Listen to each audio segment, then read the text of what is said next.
de los y las participantes frente a la crisis relacionada al COVID-19 y a su vez contribuir al fortalecimiento de la comunidad educativa. En nuestra sesión de hoy hablaremos acerca de la resiliencia en tiempos de crisis. Contaremos con el apoyo de Jorge Zelaya.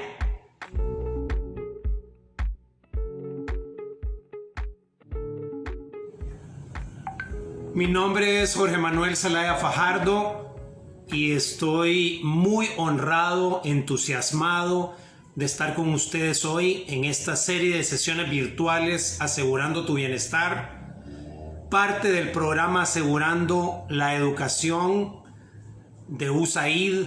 Para mí realmente es un momento especial el poder tocar un tema que se llama resiliencia en tiempos de crisis. Y vamos a comenzar de inmediato porque quiero que saquemos el mayor provecho al tiempo disponible. Para mí realmente es muy motivante el poder dirigirme a una audiencia en general, que es nuestra población, pero particularmente a docentes, directores, todo el personal que tiene que ver con estos centros educativos que son el eje de nuestro país. Yo soy un profesor universitario de hace mucho tiempo y la verdad es que el aula de clases es para mí un templo, ya sea en prebásica, en básica, en primaria, secundaria, universidad, posgrado. Es un templo en el cual realmente se debe cultivar los más grandes talentos que tiene un ser humano y desarrollar competencias, destrezas y habilidades. A ese respecto vamos a tocar un tema muy particular, que es el tema de resiliencia en tiempos de crisis, y comenzamos de inmediato.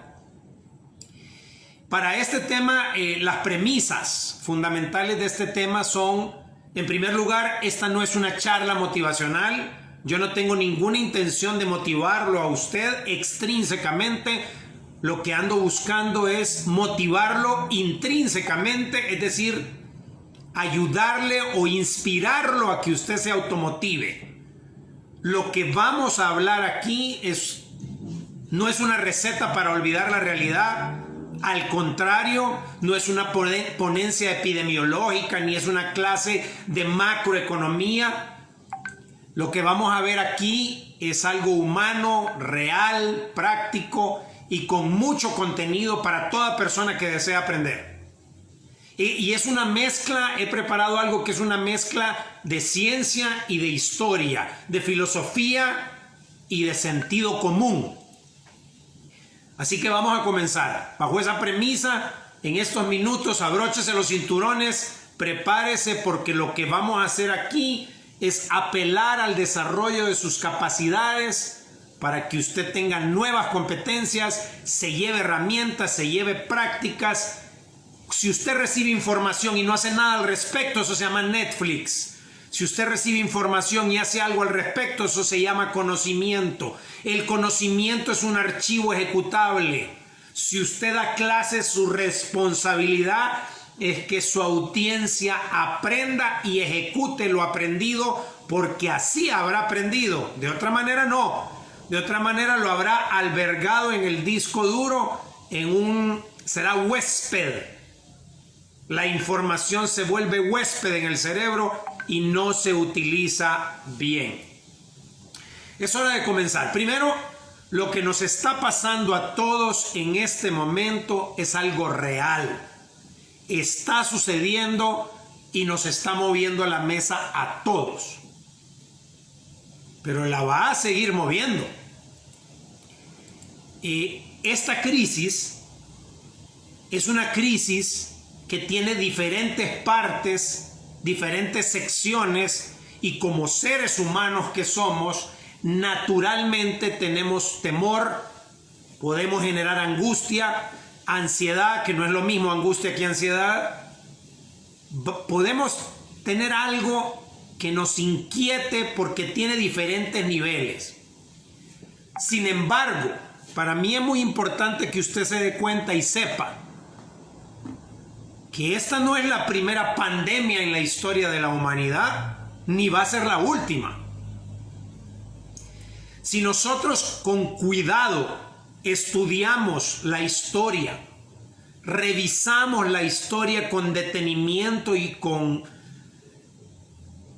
atención a los detalles, nos vamos a dar cuenta que pandemias que ponen en peligro la salud y vida de los seres humanos han existido desde hace miles de años en la humanidad.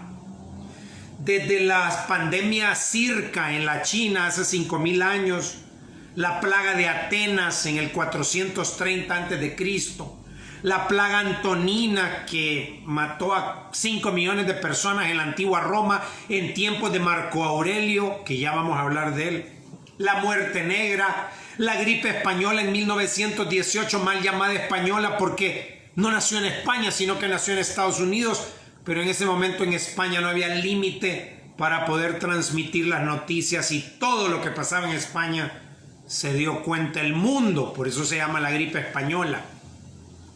Una gripe en la cual 500 millones de personas se contagiaron, entre 70 y 100 millones de personas murieron. No digamos el SIDA, que también es una pandemia, pero cuyo contagio ha sido muy particular. Desde 1981 lleva millones de fallecidos. El H1N1, el ébola, todas estas han sido pandemias que de una u otra manera han afectado la vida, el normal desenvolvimiento y han tomado vidas de muchos seres humanos. Hoy en día tenemos algo que es el SARS-CoV-2, que es el virus de la familia del coronavirus que ataca a los humanos y genera la enfermedad del COVID-19. Yo recuerdo a finales del año pasado leer en las noticias que había algo que había pasado en uno de los mercados de Wuhan, una provincia de China, y que eso había generado un nuevo virus. Y de repente me fui dando cuenta cómo el contagio era tan grande y tan alto que muy pronto China tenía un serio problema. El Asia reaccionó y cuando menos nos dimos cuenta era enero, febrero y ya teníamos una pandemia, porque pandemia se define como una epidemia de alto contagio que impacta a muchos países simultáneamente o en general. Y tenemos más de 180 países y territorios en el mundo hoy en día que están infectados. Pero este virus, que es un virus de la familia del coronavirus, tiene una forma en la cual esas coronitas se clavan en los pulmones del ser humano y trabajan en él. Este virus, que es extremadamente contagioso, es impresionante cómo se contagia. Matemáticamente ha fluctuado cuál es la tasa de mortalidad efectiva, porque tenemos tasa de contagio y tasa de mortalidad.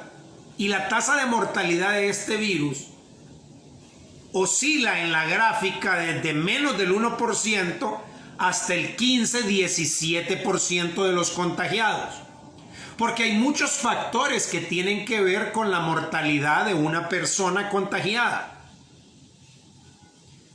El sistema de salud, sus condiciones propias, si forma parte de un grupo en riesgo, si además tiene condiciones preexistentes como situaciones cardiovasculares, respiratorias, sus propias defensas, sus hábitos de trabajo, si es fumador, si tiene diabetes, si tiene hipertensión y cualquiera de esas cosas. En este momento usted está diciendo, este hombre nos va a dar una cátedra de epidemiología. No, si ya voy a terminar. Lo que pasa es que es importante que estudiemos la ciencia, porque esto no es percepción, no es lo que yo quiero o lo que yo quisiera, es lo que es, porque la ciencia es, no es mi percepción. Es un virus de altísimo contagio, pero la mortalidad no es tan alta, porque las mortalidades de muchas pandemias en la historia de la humanidad han sido mucho más altas. Sin embargo, el problema es que el contagio es muy fácil. Entonces, con un contagio muy fácil, aunque haya un porcentaje de mortalidad, el 5.6 es en este momento, casi 8 millones de personas infectadas en el mundo, casi medio millón de personas fallecidas. Una tasa de mortalidad en promedio simple del 5.6 a nivel mundial. Sin embargo, lo que sucede es que es una pandemia a la cual ninguno de nuestra generación ha estado familiarizado. Hemos estado familiarizados con ciertos tipos de contagios, pero nunca hemos estado en una situación parecida a esta.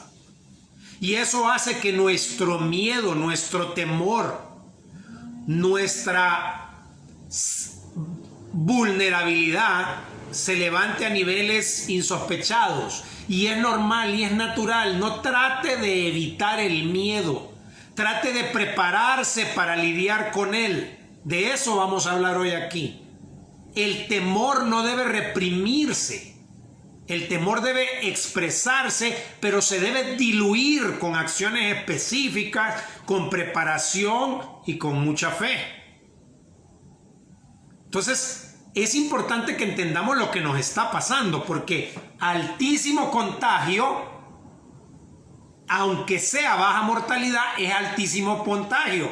5.6% de altísimas cantidades nos genera un pequeño problema, sobre todo a los sistemas de salud públicos en países en desarrollo como los nuestros, desde México hasta la Argentina, desde México hasta la Patagonia. Yo tengo un amigo en Italia con el cual pude platicar y me expresó. Yo lo llamé, él vive en la parte norte de Milán, lo llamé hace unos meses y yo le pregunté, porque soy un preguntador profesional, a eso me dedico, a preguntar. Le pregunté específicamente qué es lo que estaba sucediendo y me comentó exactamente lo que pasó. Se alinearon los planetas de manera negativa en el norte de Italia. Situaciones externas, situaciones internas. Gente predominantemente de la tercera edad con condiciones preexistentes, fumadores, gente que trabaja en muchas de las plantas. Milán en la parte norte, Modena, ahí está, la ciudad de Modena tiene las plantas de Ferrari, por ejemplo. Hay una gran cantidad de industrialización en la parte norte de Italia. ¿Qué se dio con esto? Y entonces el mundo se enfrenta a algo desde el punto de vista epidemiológico que no estaba preparado. Porque todos hemos escuchado algún virus en África, o un virus en Asia, o hasta en Estados Unidos, o aquí, en nuestra región, pero no en otras.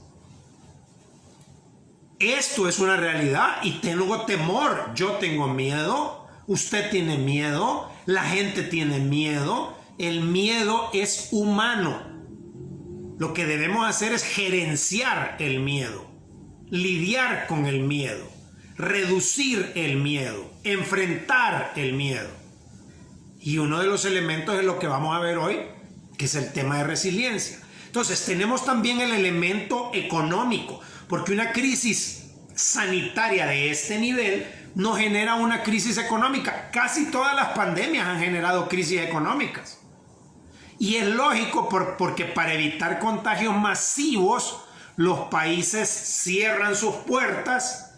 Entonces se evita ese intercambio de bienes y servicios que mueve los libres mercados, el libre mercado, las economías del libre mercado. Y entonces tenemos un inconveniente también porque se para la economía. Y aquí tenemos un problema, nuestras economías no están listas para pararse.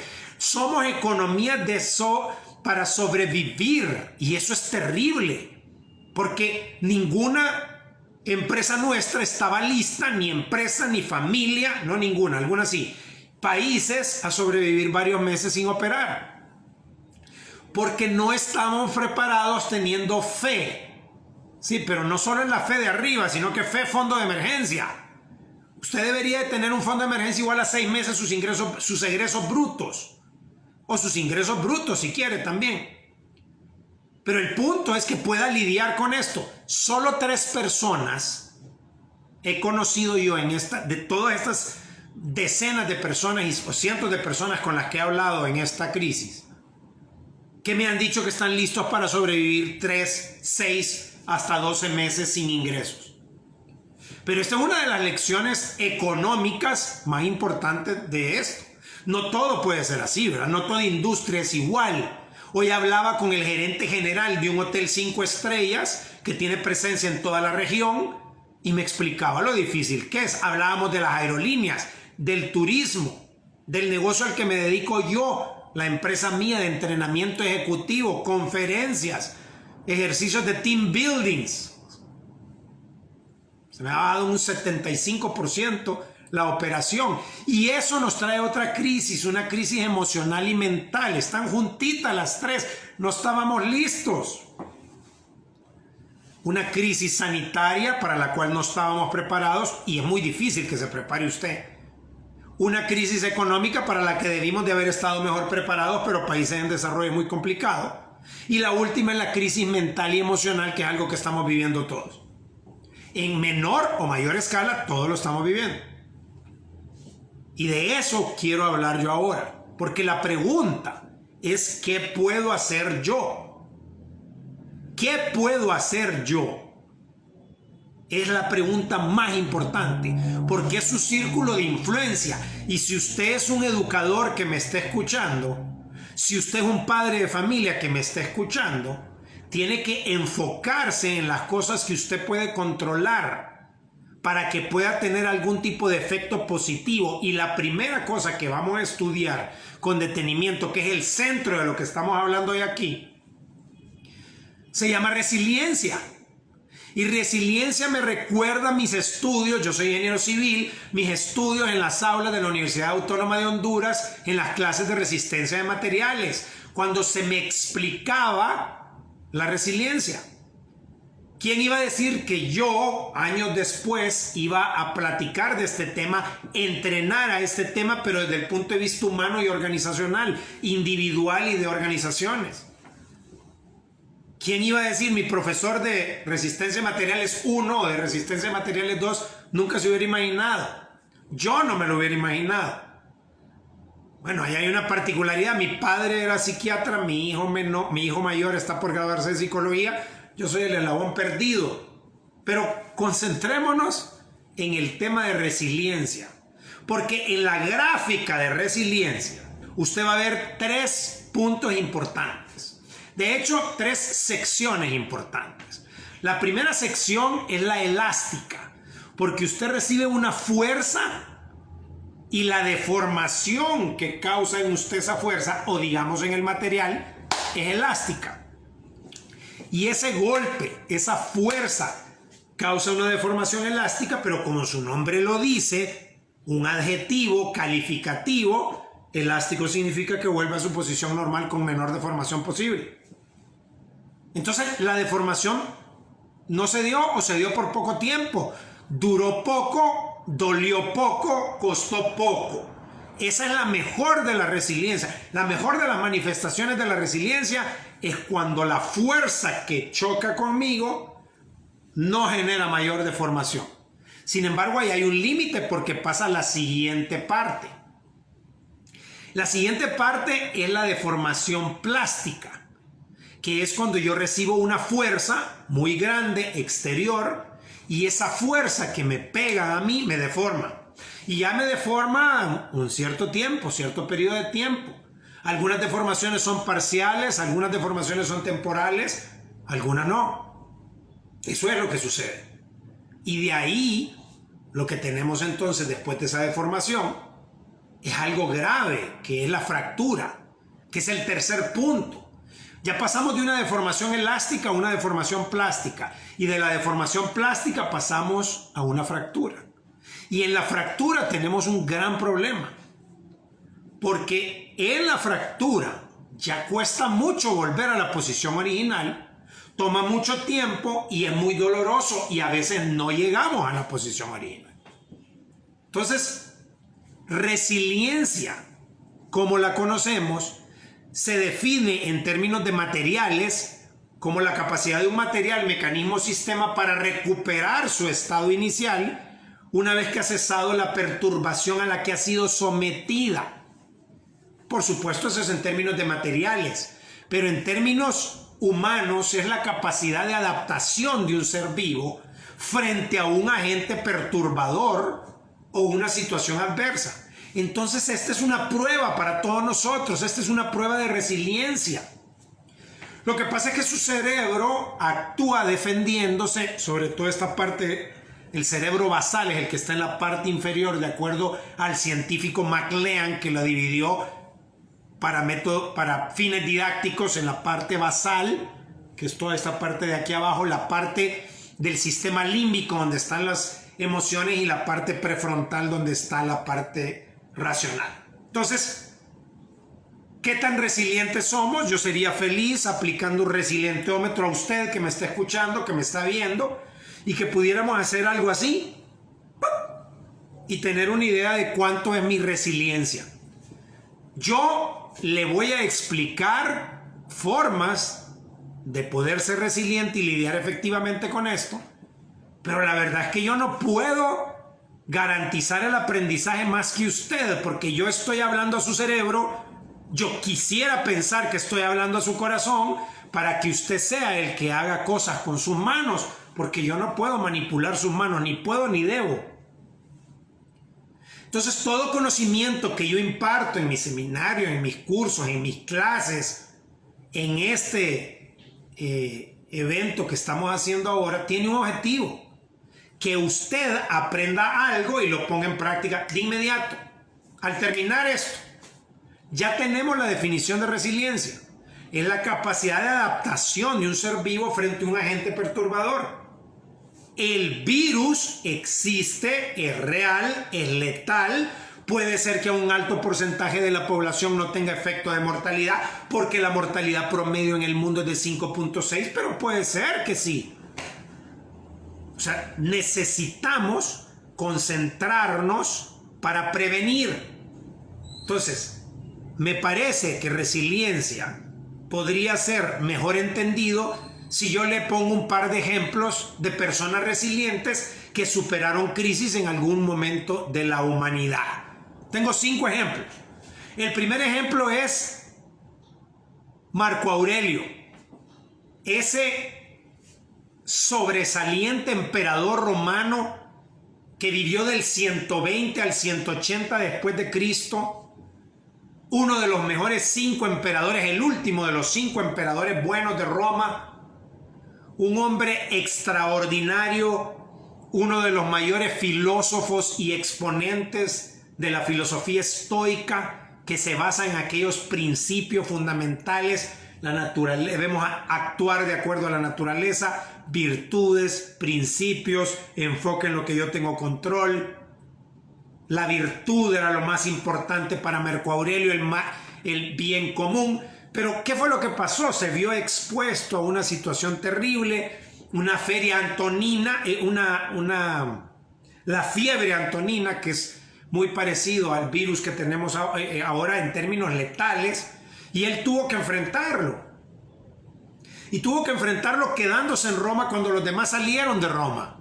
Tuvo que enfrentarlo poniendo orden, haciendo un programa de recuperación. La economía estaba terrible, vendió cosas del gobierno, vendió cosas de su patrimonio para ayudar a los demás. Marco Aurelio sobrellevó crisis tras crisis a lo largo de su vida, batallas tras batallas. Otro ejemplo que tenemos es Thomas Alva Edison, un extraordinario, espectacular, un extraordinario ser humano que usted lo recuerda como inventor y posiblemente no le venga a la mente como alguien resiliente. Por supuesto, cuando tenía 67 años, está sentado en una tarde en los primeros años del siglo pasado y empieza a incendiarse su laboratorio. Y su laboratorio en llamas hace que se pierdan muchas de las cosas que él había trabajado. Y le dice a su familia, a su esposa y sus hijos: vengan a miren esto, porque cuando se termine esto lo vamos a levantar. Perdió $900,000 de ese momento. Si lo ajustamos por inflación a 2020, es terrible cantidad de plata. Tenía 67 años, había perdido un montón de inventos. Y el hombre dijo: rapidito, lloremos rápido porque tenemos que empezar a trabajar. O sea, yo decido si la crisis me come o yo hago algo al respecto. Y solucionó la situación, enfrentándola con trabajo puro y concentrado, con enfoque en la situación, un día a la vez. 5 años después estaba facturando $10 millones ese laboratorio. Thomas Alva Edison es un ejemplo. Otro ejemplo que yo quiero ponerles es a Nelson Mandela, el famoso líder que murió en el 2013 en Sudáfrica, líder sudafricano que estuvo 27 años preso, 3 prisiones en Johannesburgo.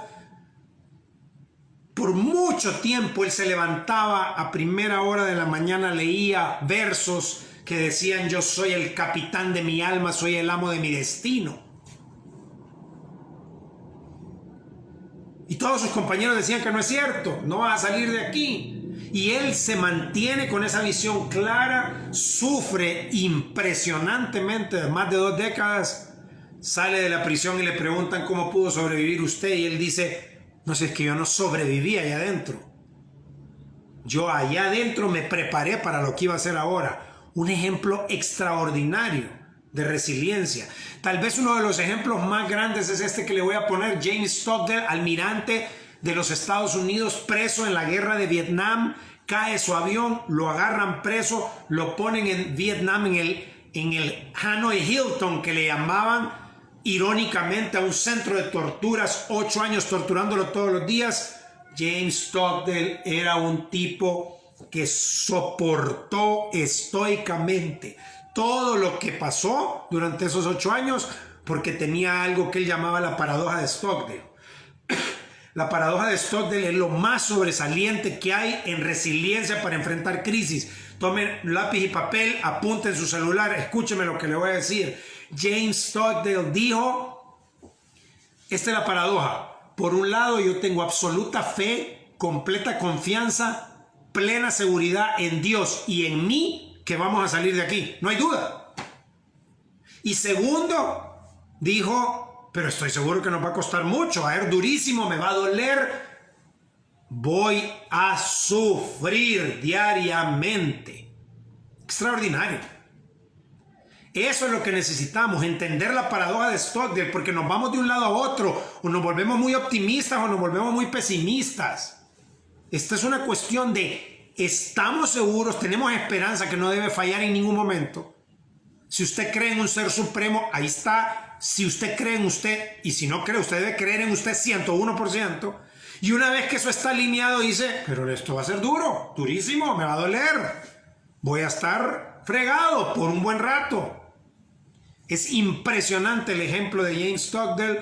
Y el último ejemplo que quiero poner de personas resilientes, que para mí es extraordinario, es el de la madre soltera hondureña. No hay nadie que yo valore más como líder que la madre soltera hondureña. Es un ejemplo de sacar adelante a sus hijos solita en todas nuestras comunidades urbanas y rurales. Yo he estado en muchas comunidades urbanas y rurales y me encuentro con madres solteras que son ejemplo porque pagan a tiempo sus cuotas, son personas muy responsables, primero comen sus hijos y después comen ellos, ellas. Es extraordinario ejemplo de resiliencia. ¿Por qué? Porque resiliencia es resistir los golpes que sufrimos, los resistimos y nos levantamos, aprendemos de lo que pasa, nos volvemos más fuertes, nos levantamos más fortalecidos. 5 acciones prácticas muy rapidito. Le voy a dar 5 acciones prácticas. No, es que esto se va a ir usted ya, a hacerlas ahorita y las va a poner en práctica ya. La primera es: busque conocimiento, no información. Multiplique por 0 todo lo negativo. Multiplique por 0 todo el chisme, toda la quejadera, criticadera, juzgadera, chismeadera. Multiplíquelo por 0. Concéntrese en conocimiento, no en información nada más. O sea, concéntrese en fuentes científicas, no viscerales, de un amigo suyo de WhatsApp o de un no sé quién. Multiplícalo por 0. En este momento necesita no estar informado, necesita tener conocimiento para tomar decisiones inteligentes. Número 2, organícese, papá. Póngase en orden, haga una agenda, priorice y compartamentalice. ¿Qué significa eso? Que le va a poner espacios de tiempo a las cosas que va a hacer, de tal hora, como ahorita. Yo estoy en este momento no importan los correos que me están entrando, no importan las llamadas que me están entrando, no importa nada, estoy absolutamente concentrado en ustedes porque quiero que ustedes se beneficien de esto. Y el siguiente es expresa sus sentimientos positivos por largo tiempo y los negativos por corto, por minuto y medio nada más. No se esté mucho tiempo en lo negativo, es importante que haga catarsis, que libere, está bien. Está bien. Pero necesitamos más sentimientos positivos. Son los momentos de dar, de ayudar, de escuchar a alguien, de ofrecerle ayuda. En la medida de nuestras limitaciones, pero hacerlo. Sentimientos negativos, hágalos pues, minuto y medio, punto. Sentimientos positivos por largo tiempo. Número 4, busque la vacuna del virus usted mismo. Usted ahorita dice, este hombre hoy sí, ya. ¿Cómo vamos a buscar la vacuna del virus? Y claro, busque la vacuna del virus usted solito. Búsquela. Porque la solidaridad es la vacuna del egoísmo. La esperanza es la vacuna de la angustia. El conocimiento es la vacuna de la ignorancia. O sea, necesitamos salir a buscar esa vacuna. Haga sus números y escriba sus palabras. La economía mundial está bajo un desafío severo y sus finanzas personales y las mías también lo están. Planifique, proyecte, piense dónde su empresa, trabajo o su familia enfrentará amenazas y oportunidades en los próximos días, semanas y meses. Haga sus números. Espere lo mejor, pero prepárese para lo peor. Y también escriba sus bendiciones en un papel. Descubra cómo lo va a usar para enfrentar este desafío. Ayude a los demás. Este es el mejor de los tiempos para ser solidario con los demás. Para nosotros lo que es importante ahora es que yo le voy a dejar, o sea, ahorita mismo, voy a dejar básicamente una tarea. Yo quiero dejar algo que es praxis, ¿sí? Es decir, ahorita yo le di estas 5 acciones y ahorita mismo le voy a dar algo que se llama praxis. Praxis es algo que yo incorporo ahora en todas mis participaciones. Praxis es el latín de práctica porque quiero que usted se lleve una tarea. Primera tarea, cambia el enfoque. El enfoque como el de Viktor Frankl, aquel psiquiatra austriaco alemán preso en los campos de concentración de Auschwitz, que sobrevivió a todos esos vejámenes, lo despojaron de todo, pero él dijo un momentito, yo no tengo control de las cosas que me pasan, pero tengo absoluto control de cómo responder.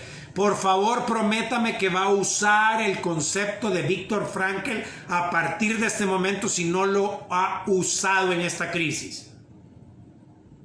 No tengo control de las cosas que me pasan, pero tengo absoluto control de cómo respondo. Porque si no tengo control de cómo respondo a las cosas que me pasan, me parezco a los perritos de Pavlov. Pavlov famoso porque sonaba la campanita y salían los perritos a comer. Él le daba de comer, campanita a comer, después los perritos salivaban cada vez que sonaba la campanita. Yo no quiero que usted sea un manojo de reflejos condicionados. Usted es un ser humano valioso. Es un momentito. De la epidermis para adentro mando yo. Cualquier input que yo tenga o estímulo, yo sé, debo saber, debo estar entrenado, debo hacer mi esfuerzo para responder como yo debo responder. Y el segundo tarea de praxis aquí es 101%. Yo quiero que usted haga un poquito más de lo que normalmente hace, que se estire un poco. Y número 3, Kaizen, concepto fundamental de la filosofía de la calidad japonesa, de la cual yo soy profesor de hace muchos años en posgrado. A mí me apasiona la filosofía de la calidad. Kaizen es una palabra compuesta, mejora continua, cambio bueno. Así que ya tenemos las 3 tareas. Esto es una prueba, es un reto, es un desafío. Yo no tengo la menor duda que vamos a salir bien librados del COVID-19. ¿Usted tiene duda? Yo no tengo duda. Lo que sí es que nos va a sacar la fibra. Lo que sí es que nos va a desarrollar la resiliencia. Lo que sí es que usted tiene que tener un plancito para el peor escenario. Tiene que tener mapeado qué pasa si sucede esto, qué pasa si me enfermo. No esperar a eso, es prevenir, tener antes de que sucedan las cosas, porque eso minimiza la angustia, la ansiedad, la incertidumbre, la preocupación. Quítele preocupación, quítele el prefijo pre y póngale ocupación nada más. Damas y caballeros, espero que ustedes la hayan pasado tan bien como la he pasado yo. Yo tengo un sitio web que es jorgemanuelzelaya.com. Ahí hay un libro que yo escribí cuando cumplí 25 años de dar clases. Estaba jovencito cuando comencé. Bájelo gratuitamente, es PDF gratuito, no tiene que pagar nada. Bájelo, que es para usted, y ahí está mis redes sociales, que se puede suscribir al blog, que tenemos más de 50 ensayos que son una clase en sí misma, y también ahí se encuentra el canal de YouTube, que tenemos decenas de clases ejecutivas, seminarios, conferencias y programas. Yo quiero agradecer la oportunidad, Asegurando la Educación, por haberme permitido dirigirme a tan selecta audiencia. Espero con todo mi corazón que cada una de las cosas que vimos a lo largo de estos 35 minutos sean de extremo valor para usted y su familia, y que nos ayuden a ser más resilientes en tiempos de crisis. Gracias.